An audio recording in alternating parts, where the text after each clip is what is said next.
Good morning, church family. It's good to see you. I'm Brett Ernest, and I'll be leading this morning's devotional. Today, we will read from 1 Corinthians 8, verses 7 through 13. I'll read the whole passage first, and then we'll take a closer look at what Paul is teaching us. 1 Corinthians 8, verses 7 through 13. However, not all men have this knowledge, but some, being accustomed to the idol until now, eat food as if it were sacrificed to an idol, and their conscience, being weak, is defiled. But food will not commend us to God. We are neither the worse if we do not eat, and the better if we do eat.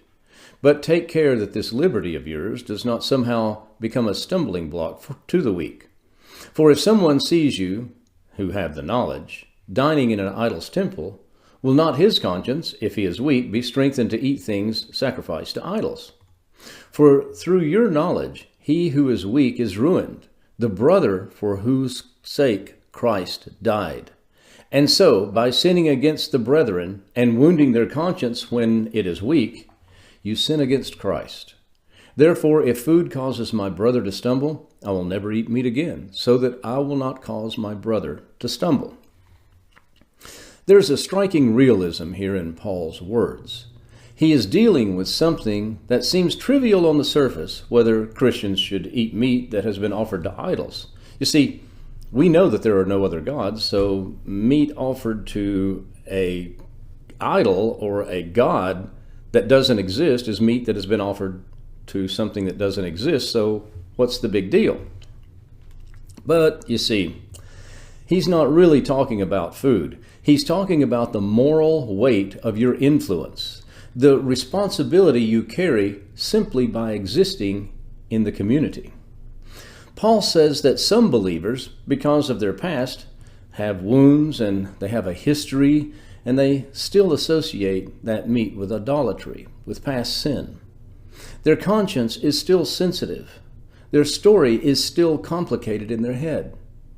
And if a stronger believer, someone with more knowledge, more maturity, acts carelessly, that weaker brother might be pulled back into the very patterns that he's trying to escape.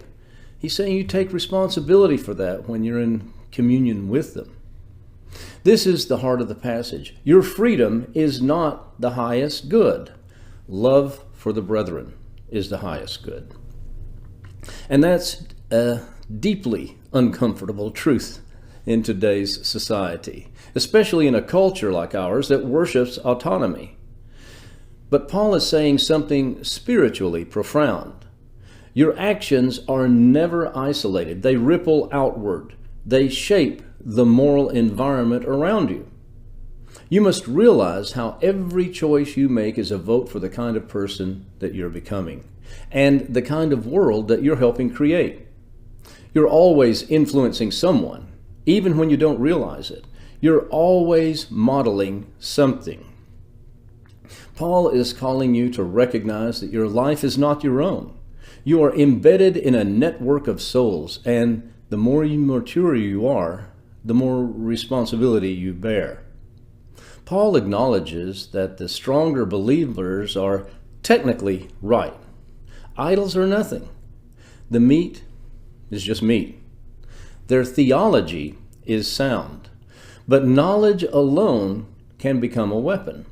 It can make you arrogant. It can make you dismissive. It can make you blind to the fragility of other people.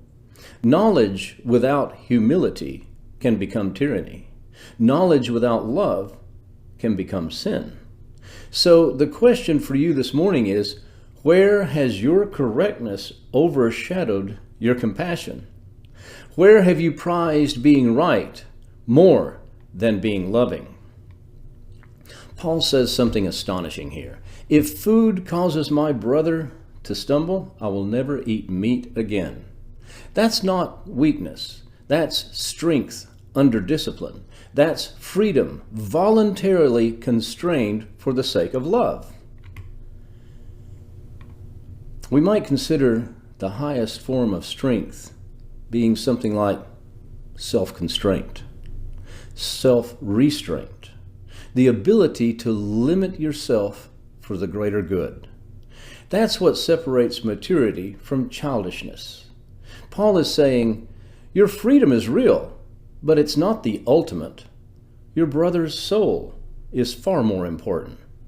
This is a radical reordering of values. It means your preferences, your habits, your liberties, none of them are as important as the souls around you. You are responsible for the impact of your life.